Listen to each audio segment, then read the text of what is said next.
Shikues të ABC News, ju përshëndes, unë jam Fabila Hoxha, jemi së bashku në Newsar, unë nisi me lajmet 15 pronar biznesesh kanë bërë denoncimin në polici pas të sulmit online me komente negative që synuan dëmtimin e sipërmarrësve në fushën e turizmit. Policia ka identifikuar dhe poheton mbi 200 persona që kanë përdorur llogaritë e tyre në rrjetet sociale për të shpërndar vlerësime negative ndaj bizneseve. Time do të verifikojnë nëse ata dhe mirat të tjerë kanë vepruar në mënyrë të koordinuar për të goditur turizmin dhe imazhin e Shqipërisë.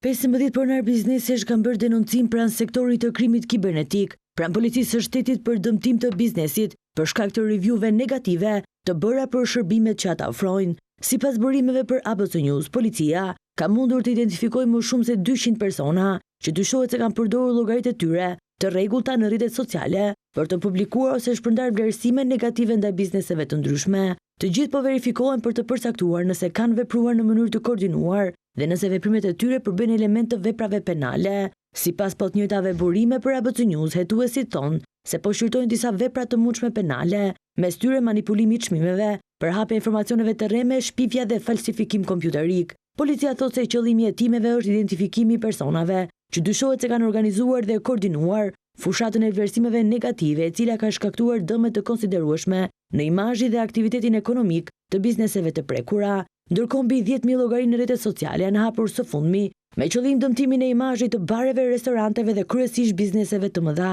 Policia dyshon se një grup i organizuar janë koordinuar me qëllim lënien e reviewve negative. Kjo dëmton jo vetëm bizneset, por dhe imazhin e Shqipërisë tek turistët e huaj. Këto komente negative në pikun e sezonit turistik janë një dëm i konsiderueshëm ekonomik për vendin.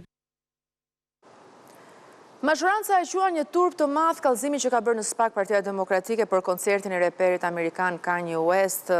Kreu Kuvendor Socialist tha se për herë të parë Sali Berisha gjeti armik të Shqipërisë, një këngëtar botëror që mblodhi mbi 60.000 njerëz në koncert, duke i dhënë famë të mirë Shqipërisë. Balla akuzoi dhe partitë politike të opozitës që qëndrojnë pas sulmit digjital ndaj bizneseve.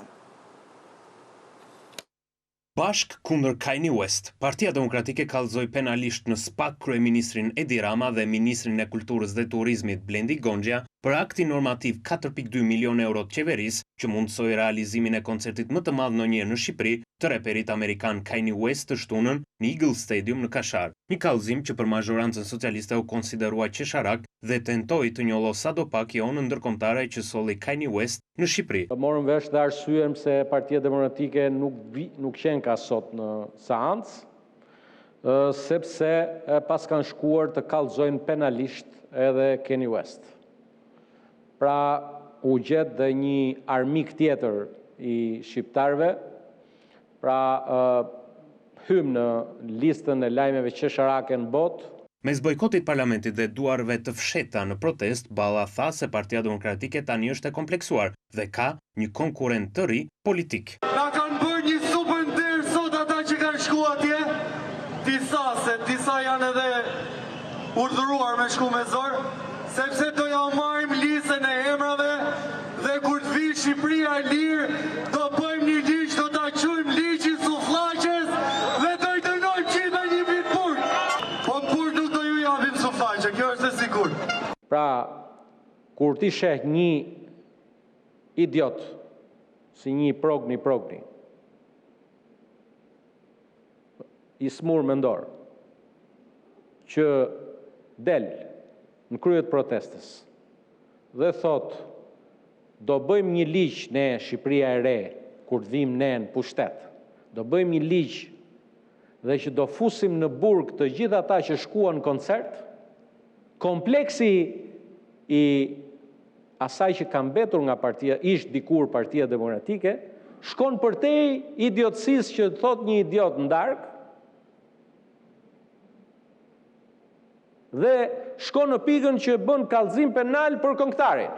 Paralelisht me hetimin e policisë, e cila ka identifikuar tashmë 200 individ me llogari falso për të goditur bizneset me review negative, Balla akuzoi parti politike në Shqipëri dhe Kosovë pas këtij sulmi ndaj vendit. E pash vetë dje me sytë e mi, shkova vizitova një mobileri, prodhon mobilje, divan, me qenë se i kisha shkuar unë vizit, ju tur gonja, me gjithë call centrat e vetë, divanat e këti nuk bëjnë. mos blini mo divana ke ky. Edhe shtuar këtu dhe ca aktivistë një partie politike në Kosovë, po më si ka mundësi, po që se doni ka shumë Shqipërinë. Hajde pra bëni pushimet në Shqipëri. Apo këto duhen sharë, hotelet duhen sulmuar, mos pushonin në Shqipëri, mos hanin në Shqipëri. Po kjo është pra ajo që po themi kemi kaq kohë, po e nxorri kokën. Ekzekutimi i Edmond Sulës në Bërxull mund të ketë lidhje me një vrasje që ka ndodhur në 2019 në Tiranë. 50 vjeçari ishte arrestuar asokoj si i përfshirë në vrasjen e Indrit Çelajt në rrugën Myslimshyrin me dyshime se kishte ndihmuar autorin të largohej nga vendi i ngjarjes. Edmond Sula sipas hetimeve dyshohet ekzekutuar nga vrasës me pagesë, ndërsa një pjesë tjetër hetimi janë edhe konfliktet për pronat. Përfshirja në një vrasje në 2019 në Myslimshyr është një nga pistat ku është përqendruar hetimi për vrasjen e 50 vjeçarit. Edmond Sula u arrestua nga policia 7 vite më parë pasi rezultoi përfshirë në vrasjen e Indrit Çelajt dhe sipas dosjes hetimore, Sula ndihmoi autorin e vrasjes, Grisel Dokusin, të largohej nga vendi i ngjarjes dhe për moskallëzimin e krimit. Viktima kishte shkuar të montonte një kondicioner në një vilë që po ndërtohej në Myslimshyr dhe dyshohet se u vra nga dy vëllezër. Dëshmia e Sulës, dyshimi se ndihmoi autorin të largohej nga vendi i ngjarjes dhe moskallëzimi i vrasjes burimet nga grupi hetimor se kanë çuar në hetimin e kësaj piste, por nuk përjashtohet as pista e konflikteve për pronën pasi 50 vjeçari merrej me shitblerje pronash. Mungesa e kamerave të sigurisë në zonë ka vështirësuar punën e grupit hetimor për zbardhjen e detajeve për autorin, i cili dyshohet të ketë qenë vrasës me pagesë. Këto dyshime vijnë pasi atentati duket i mirëmenduar. Viktima u qelluar me një plumë në pjesën e shpatullës, që i preku dhe organin e zemrës duke e lënë të vdekur menjëherë në vendin e ngjarjes, ndërkohë që nuk është gjetur as gëzhoja dhe as në një provë tjetër. Dyshohet se autori ka qenë i vetëm dhe ka lëvizur në këmbë. Policia po verifikon lëvizjet e ditëve të fundit para vrasjes së 50 vjeçarit për të parë nëse ka ndonjë lëvizje të dyshimt ose nëse është ndjekur apo mbikëqyrur nga ndonjë person. Familjarëve u shmarrë deklarata dhe janë shprehur se 50 vjeçari tregonte episode diskutimesh apo debatesh të vogla, nga puna e tij e përditshme me shitjen apo blerjen e pronave, por nuk ka shprehur as debat apo konflikt serioz. Gjykata e Shkodrës la në burg shefën Ziçin, autorin e vrasjes së bashkëshortes së tij disa ditë më parë në këtë qytet. 62 vjeçari ka qëndruar i heshtur në seancën për saktimin e masës së sigurisë, duke mos folur asnjë fjalë për krimin e kryer. Gjykata pranoi kërkesën e mbrojtjes për ekspertim psikik të shefin Ziçit. Ai qelloi grua me çifte në banesën e tyre, ndërsa krimi dyshohet se ndodhi për motive xhelozie, pasi 55 vjeçaria Bardhe Ziçi kishte shprehur disa herë dëshirën për të jetuar tek djali i tyre në Kanada.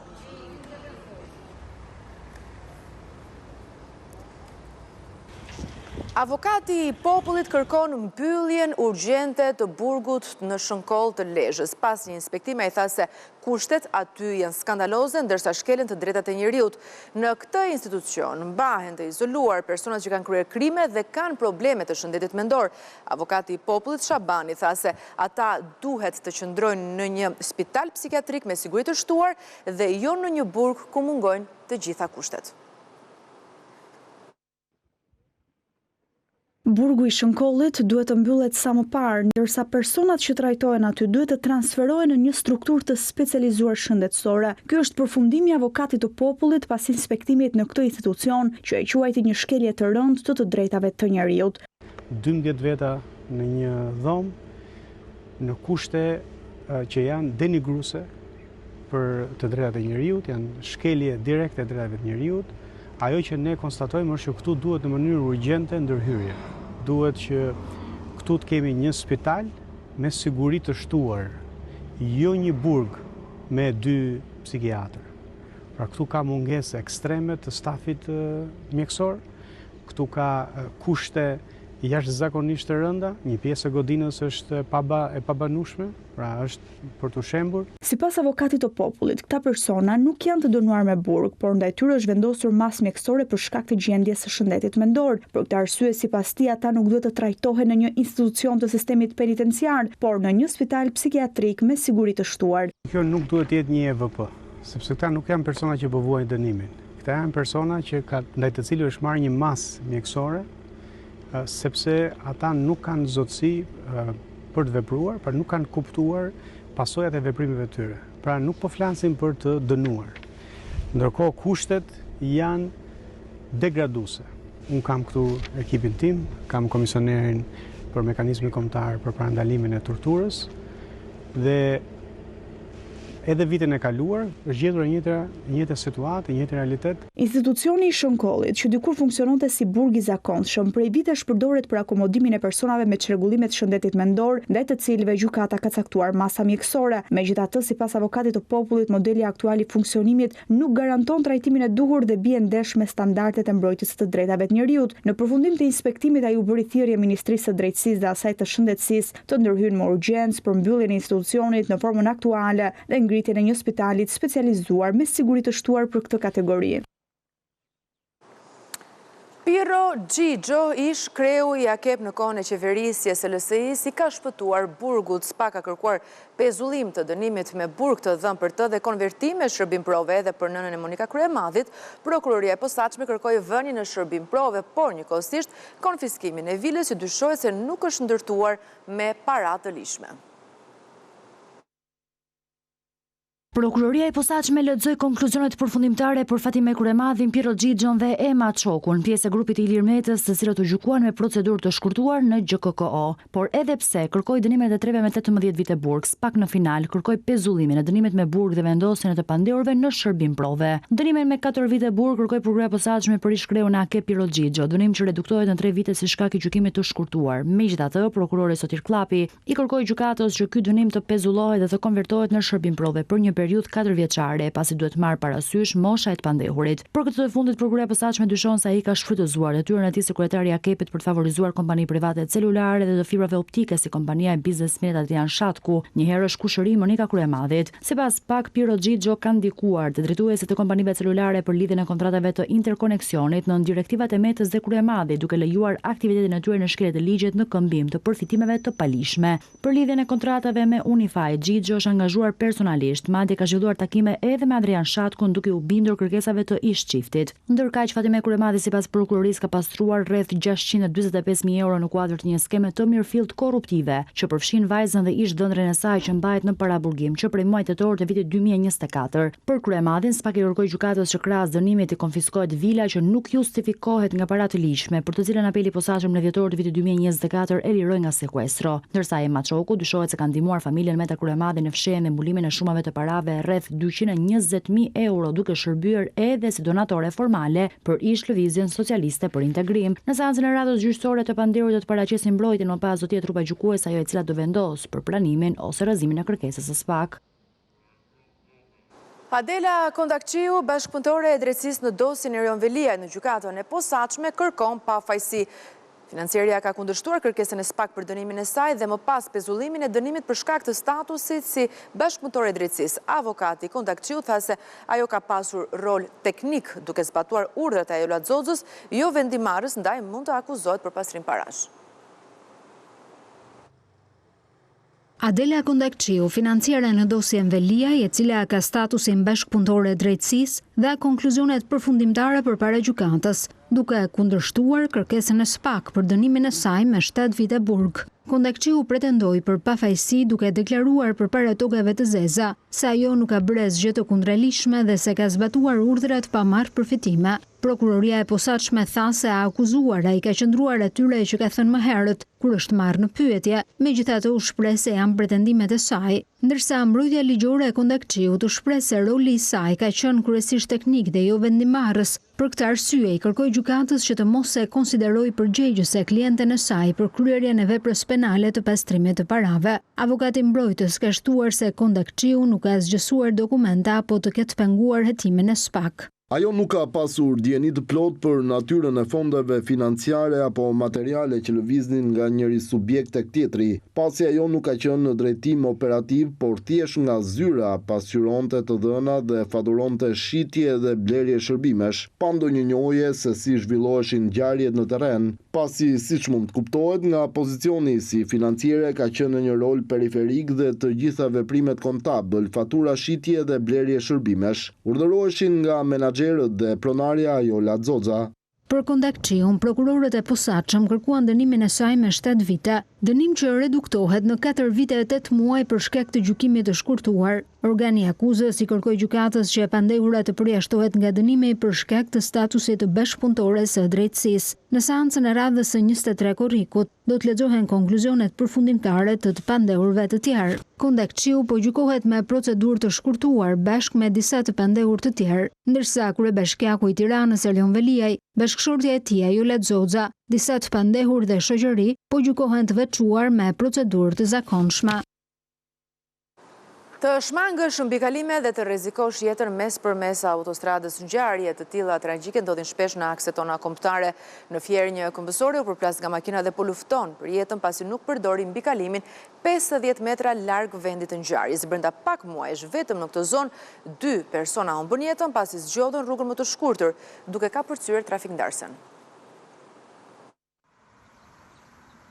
Shpërfillja e mbikalimeve nga këmbësorët në autostradë rezulton me pasoja të rënda për qarkun e Fierit. Në pak muaj, 2 shtetas kanë humbur jetën si pasojë përplasjes nga automjetet teksa kalonin rrugën përmes trafikndarësve. Një grua 75 vjeçare përfundoi në spital me plagë të rënda mëngjesin e 13 korrikut, teksa tentoi të kalonte nga një ranë e rrugës në tjetrën në autostradën Rogozhin-Lushnje. 50 metrat nga mbikalimi që shihet pas meje deri tek vendi i aksidentit më të fundit në autostradën Rogozhin-Lushnje përshkuhen për 1 minutë. Por një 75 vjeçare nga fshati Zham kërkoi t'i kursente këto 60 sekonda duke kaluar rrugën përmes trafikndarëses. Tani po lufton për jetën në spital. Të dhënat nga policia rrugore në Fier flasin për një intensitet të lartë të frekuentimit të autostradave nga këmbësorët, banor të zonave përreth, ku në pak muaj kanë humbur jetën 2 shtetas. Po jo, se do bëj eksperiment unë me vetën time, që duke qenë kotër shbora ajo aty, ajo shbora të manë fiks për atë. Duan të shkurtojnë kohë ndonjëherë, po... Po që shkurtojnë kohë, ma janë, nuk e di, që të themo, nuk e di. Po që ti vetë personalisht... Nuk kaloj, nuk om lojnë qunat. Pse qeveria ka bo shkalltu, nuk e pse dalë që ati. Ata iki me 90 norë këtu. Rrezikon veten. Rrezikon veten, më pëlqen edhe shoferi. Të pa përgjithshmit kalojnë. Ata që janë mi çik tru nuk kalojnë. Po ndoshta nxitojnë apo nuk justifikojnë? Jo, nuk ka pse me nxitu. Pse? Sa minuta bon atje, sa minuta bon këtu. Kur thaj plaku motit, biri gjatë që ti je gjallë, e shkurtë që. Rrugët problematike janë autostrada Lushnje-Fier, Rogozhin-Lushnje, bypassi Fierit dhe Levan-Tepelen. Në të gjithë gjatësinë e rrugëve ka mbikalime dhe nënkalime, por shumë banorë të zonave i neglizhojnë për të arritur më shpejt në anën tjetër të rrugës, duke rrezikuar jetën e tyre dhe të frekuentuesve të tjerë të aksit rrugor.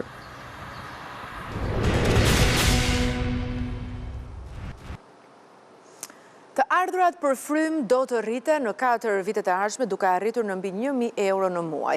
Kjo është parashikuar nga qeveria për vitet 2027-2029. Rritja e pagave sipas qeverisë do të sjellë që në fund të vitit 2029 të ardhurat për çdo individ të jenë mbi 14.000 euro, ndërsa rritja ekonomike parashikohet të arrijë rreth 4% gjatë kësaj periudhe.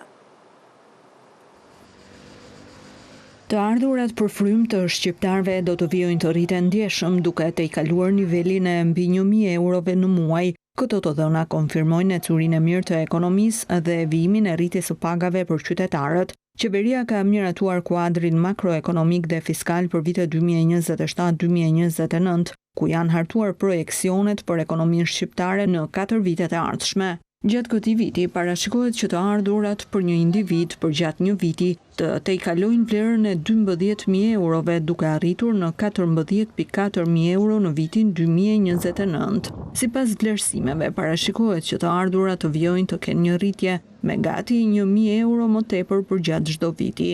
Të ardhurat për frym tregojnë se mesatarisht çdo banor i një vendi po gjeneron ose mund të ketë më shumë të ardhura se më parë. Kjo përkthehet si një tregues se paga do të vijojnë të rriten, e po ashtu edhe ekonomia në tërësi duke krijuar më shumë mundësi për konsum. Po ashtu, pavarësisht tensioneve gjeopolitike, qeveria parashikon se ekonomia shqiptare do të ketë një nivel të qëndrueshëm rritjeje duke u fiksuar në nivelin e 4%. Edhe pak ditë më parë, Fondi Monetar Ndërkombëtar parashikonte që ekonomia shqiptare do të ishte një ndër më optimistet në vendet e rajonit, ndërkohë niveli i çmimeve të konsumit parashikohet që të stabilizohet pavarësisht sfidave me të cilat po përballet ekonomia. Sipas qeverisë, në 4 vitet e ardhshme, inflacioni do të pozicionohet në objektivin e Bankës së Shqipërisë prej 3%, pavarësisht se aktualisht ka pasur një rritje të lehtë.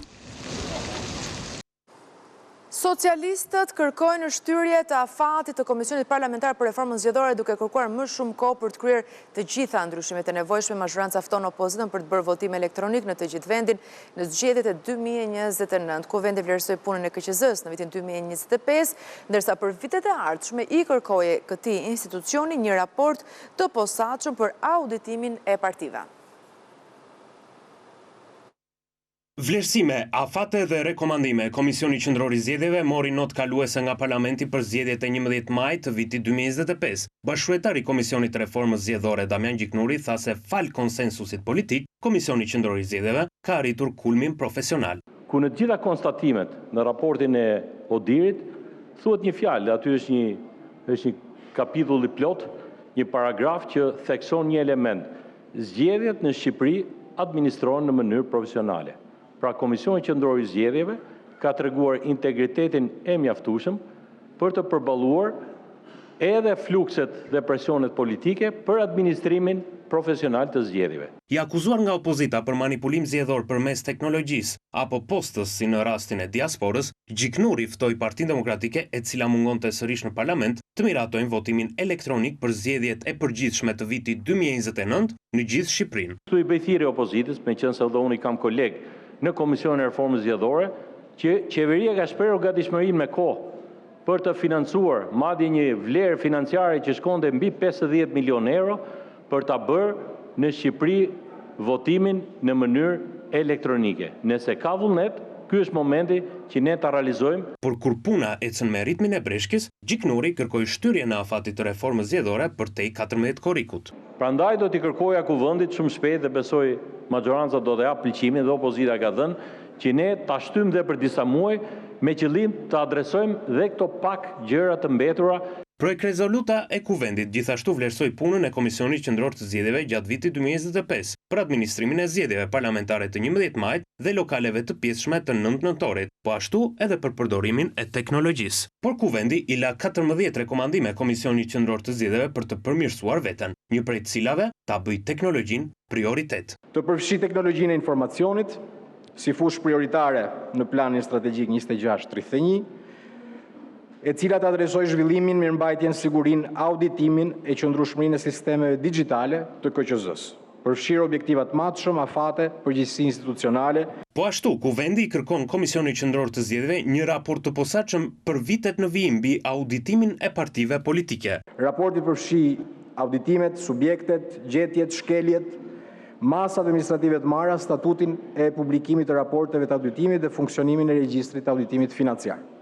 I kërkohet gjithashtu të përfshihet në analizën e SPAK dhe Prokurorisë së Përgjithshme për krimet zgjedhore. Të kontribuojë në analizën e përbashkët me Prokurorinë e Përgjithshme, strukturën e posaçme kundër korrupsionit dhe krimit të organizuar për krimet zgjedhore të vitit 25, duke përfshirë problematikat e konstatuar mirësim. Në kuadër të mbikëqyrjes parlamentare, Komisioni Qendror të Zgjedhjeve po ashtu janë vendosur një sër afatesh për t'i kryer rekomandimet dhe raportuar Kuvendit. Në prag të zgjedhjeve lokale të vitit 2027, Komisioni Qendror të Zgjedhjeve i kërkohet që në bashkëpunim me institucione të tjera të dorëzojë një raport brenda nëntorit të vitit 2026 mbi rrisjet e ndërhyrjeve të huaja në procese zgjedhore, kurse Partia Demokratike, e cila bojkotoi, me shumë gjasa nuk do kishte shumë kontestime kësaj radhe për Komisionin Qendror të Zgjedhjeve. Ndryshe nga një vit më parë kur u akuzua si institucioni i farsës elektorale, këtë vit kutit dhe dhomat e ofruara nga Komisioni Qendror i Zgjedhjeve për Partinë Demokratike e ruajtën me siguri votën e demokratëve për të zgjedhur Sali Berishën si kryetar të Partisë Demokratike, në një garë përballë vetes. Këtë herë Partia Demokratike mungoi sepse ishte me protestuesit, por para parlamentit të vetmit që mbërritën ishin policët. Me sa duket, vezët dhe shishet ishin harxhuar këtë herë. Ishte e gjithçka e përgatitur edhe për Newsar, ju mund të klikoni në webin tonë abc.news.al për të tjera zhvillime, mund na ndiqni edhe në radio në frekuencën 105 FM. Në avim do të jeni me hapësirën faqja 4 me kolegen Ita Kasemi, qëndroni me ABC.